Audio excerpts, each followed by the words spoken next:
Ibu, Bapak, Saudari, dan Saudara yang terkasih di dalam Tuhan, saat ini kita akan bersama kembali berjumpa di dalam renungan mingguan hari Jumat tanggal 1 September 2023. Kita akan mengawali hari kita dengan merenungkan sabda Tuhan dengan tema yaitu Mari Saling Melepaskan. Di dalam kita merenungkan sabdanya, mari kita berdoa memohon pimpinan dan pertolongan dari Tuhan. Mari kita berdoa.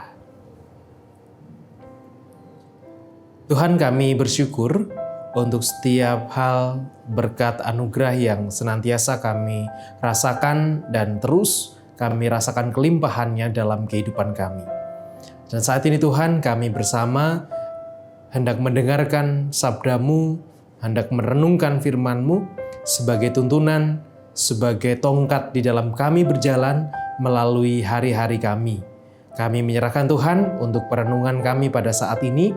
Kiranya Engkau yang memberkati kami, Engkau yang menolong kami, supaya kami dimampukan untuk mampu merenungkan firman-Mu dan mampu menghidupinya dalam kehidupan kami sehari-hari. Di dalam nama Kristus Yesus, kami berdoa dan memohon. Haleluya. Amin.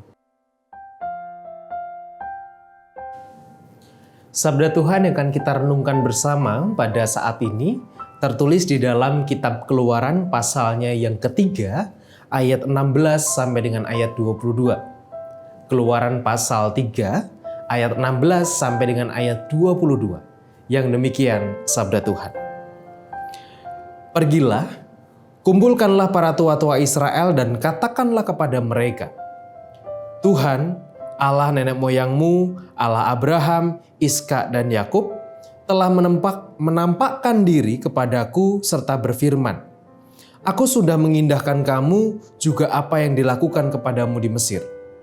Jadi aku telah berfirman, aku akan menuntun kamu keluar dari kesengsaraan di Mesir menuju ke negeri orang Kanaan, orang Het, orang Amori, orang Feris, orang Hewi, orang Yebus, ke suatu negeri yang berlimpah-limpah susu dan madunya.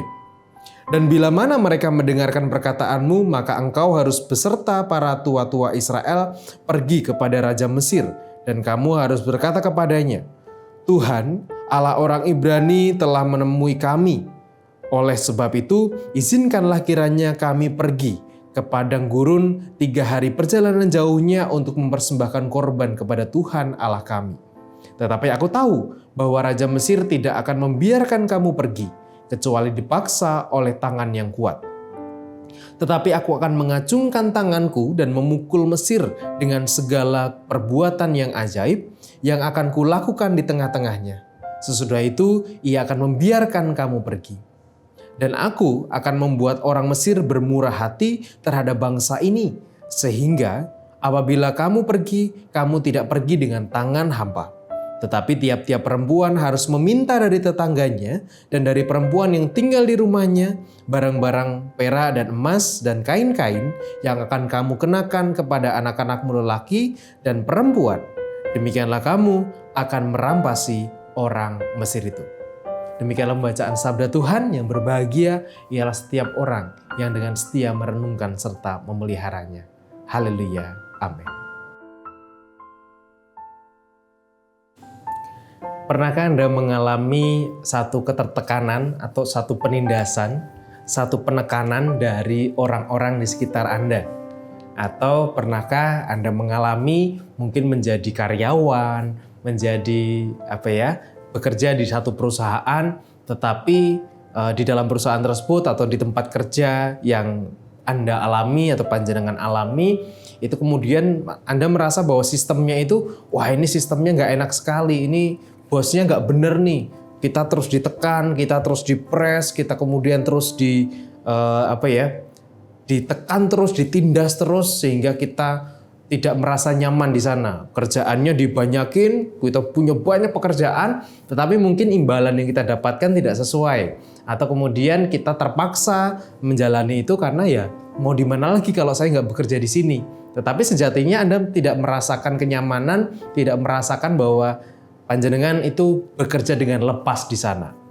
Nah, jika itu yang Anda alami, maka situasi itu juga yang dialami oleh bangsa Israel ketika mereka berada dalam tanah penjajahan atau kemudian mereka berada di tanah Mesir ketika mereka di bawah pemerintahan Mesir.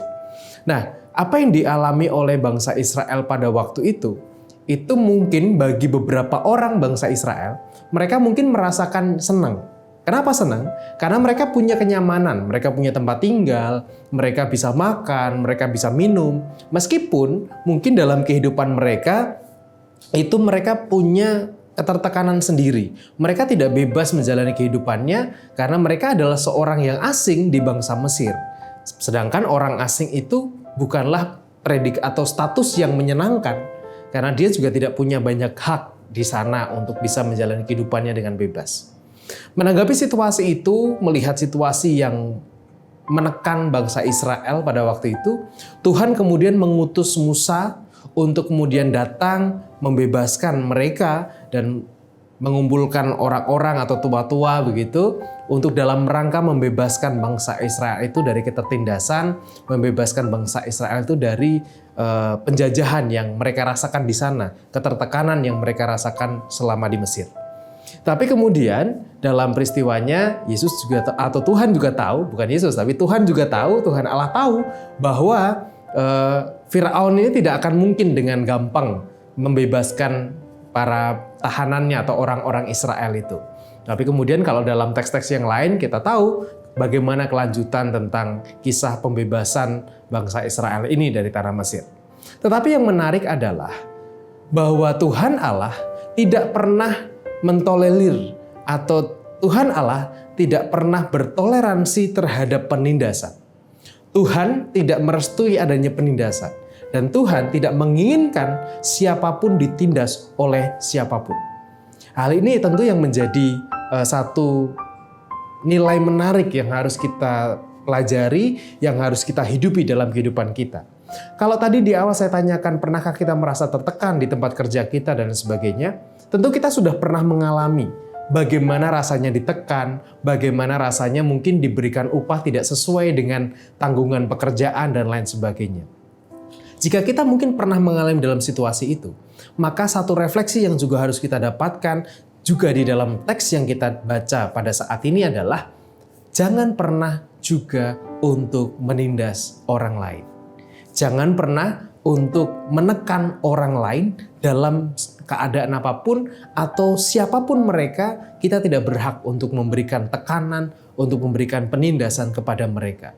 Sekalipun mereka mungkin adalah karyawan kita sudah membayar mereka, kita sudah istilahnya menggaji mereka, memberikan upah pada mereka, tetapi kita tidak punya hak sama sekali untuk kemudian menekan mereka, menindas mereka, bahkan juga kita memberikan tuntutan yang melebihi kapasitas dari orang-orang yang mungkin bekerja untuk kita. Atau juga penekanan penindasan dalam hal yang lain, soal kata-kata, soal paradigma, atau kemudian soal bagaimana kita melihat orang itu. Kita sering bicara soal stereotip, cap-cap yang kita berikan kepada orang lain, itu tentu cap-cap yang menindas mereka, yang memberikan tekanan bagi mereka.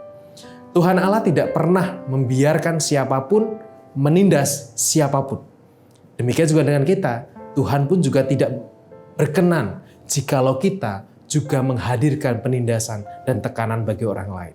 Oleh karena itu, kalau kita saja ingin dilepaskan dari sebuah penindasan, kita ingin dilepaskan dari ketertekanan kehidupan kita, beban hidup kita. Oleh karena itu, kita juga harus selayaknya juga melepaskan orang lain dan tidak menghadirkan penindasan itu dalam diri orang lain. Mari saling melepaskan, mari saling untuk membebaskan dari yang namanya ketertindasan. Jangan juga senang melihat orang lain ditindas. Kalau kita tahu dan kita bisa berbuat sesuatu untuk menyelamatkan mereka yang ditindas, menyelamatkan mereka yang ditekan, baik itu pekerjaan ataupun juga dalam sosial atau apapun itu, kita pun juga tak punya tanggung jawab yang sama. Kita pun juga diutus untuk juga membebaskan mereka. Sekalipun bukan kita yang menindas ataupun juga bukan kita yang ditindas. Jika orang lain mengalami itu, kita juga punya tanggung jawab yang sama untuk membebaskan mereka sama seperti apa yang telah Allah kehendaki bagi kita. Tuhan memberkati. Amin. Saat ini mari bersama kita berdoa, menyerahkan segala pergumulan kita, syukur kita, dan mohon pimpinan Tuhan supaya kita bisa menghidupi firman Tuhan itu dalam keseharian kita. Mari bersama kita berdoa menghadapnya. Tuhan, kami sungguh bersyukur ketika di dalam beban yang kami alami, ketika kami mungkin mengalami penindasan, mengalami ketertekanan di dalam pekerjaan kami, ataupun juga di dalam sosial kami, Engkau tidak membiarkan kami terus hidup dalam ketertekanan itu. Karena kami yakin Engkau akan melepaskan kami dari ketidaknyamanan kami, dan Engkau akan menghadirkan kedamaian bagi kami. Oleh karena itu Tuhan, seperti juga Engkau yang tidak membiarkan siapapun menindas siapapun, dan juga tidak membiarkan siapapun menekan siapapun, demikian juga kiranya kami boleh belajar, supaya kami juga tidak menekan orang-orang yang ada di sekitar kami. Kami tidak menindas mereka. Sebaliknya, kami pun mau melepaskan, membebaskan saudara-saudara kami yang mungkin mengalami penindasan, ketertekanan di dalam kehidupan mereka. Supaya kami dapat mengindahkan, kami dapat menjalankan dan mewujudkan apa yang menjadi visi keadilan-Mu, apa yang menjadi nilai yang Tuhan ajarkan bagi kami. Kami serahkan Tuhan untuk kehidupan kami, perjalanan iman kami ke dalam tangan kuasa-Mu. Saat ini Tuhan, kami bersama memohonkan berkat bagi saudara-saudara kami yang sedang berproses dalam proses pemulihan kesehatannya, proses penyembuhannya. Kami menyerahkan saudara kami terkasih, Bapak dan Ibu Priyono, Ibu Amin Birowo, Anak Kamuresya, Ibu Sri Utami Suprapto, Ibu Margono, Bapak Ngatimin, Bapak Cahyo Muntati, Bapak Iska Poca Esa, Bapak Saharun, Ibu Maria Tanan Lapu, Anak Maitra, Ibu Frida, putri dari Bapak Sugihartono. Juga kami berdoa untuk Ibu Neti Pakpahan, juga kami berdoa untuk Ibu Endang Joko Triyono, Bapak Repin Sukarsono, Bapak Prayetno Hadi, Bapak Edwin Krosma Yulianto, Anak Jirasel, Saudara Andra. Juga kami berdoa untuk Anak Nasya Alana Putri. Kiranya Tuhan memberkati mereka semuanya di dalam proses pemulihan mereka, di dalam proses yang harus mereka jalani. Kiranya semangat yang dari Tuhan, berkat yang dari Tuhan boleh senantiasa mengiringi perjalanan mereka, boleh mengiringi setiap proses penyembuhan yang sedang mereka kerjakan saat ini. Dan biarlah setiap pertolongan Tuhan boleh mereka rasakan dalam kehidupan mereka. Demikian juga yang menyerahkan Tuhan untuk orang tua kami di dalam segala pergumulan mereka. Kami menyerahkan Ibu Rusmiati Buyung, Ibu Sarno, Ibu Tugira Sariman, Ibu Rusmiati Suhardi, Ibu Merjangkung, Ibu Endang Karno, Bapak Budiantono, Ibu Kun Mariatin Subardi, Ibu Joyo Pawiro, Bapak Setel Paulus, Bapak Christian Dauriwu, Bapak Elias Sariman, Bapak Ranilbu Sunarto Saputro, Ibu Sardi Budi Santoso, Ibu Mardi Utomo, Ibu Yatmi Artini Rusti, Bapak Suprapto, Ibu Sri Suarsi Rahayu, dan juga orang tua kami yang lain dimanapun mereka berada. Ya Tuhan, kiranya Engkau juga memberkati orang tua kami ini, Engkau yang menguatkan mereka di dalam kelemahan fisik mereka, Engkau yang memberikan kedamaian di dalam kegelisahan mereka, dan biarlah sukacita Tuhan yang boleh Tuhan hadirkan di dalam mungkin kecemasan dan ketakutan mereka. Ya Tuhan, kami menyerahkan orang tua kami ini ke dalam tangan kuasa-Mu. Demikian juga yang menyerahkan untuk segala pergumulan-pergumulan pribadi kami, tentang keluarga, tentang pekerjaan, juga tentang sekolah yang kami jalani, ataupun anak cucu kami jalani. Kiranya Engkau yang hadir bagi kami, menolong kami di dalam segala pergumulan dan segala kerinduan kami. Di dalam-Mu ya Allah, kami serahkan segala syukur dan permohonan kami. Terima kasih Tuhan. Haleluya. Amin.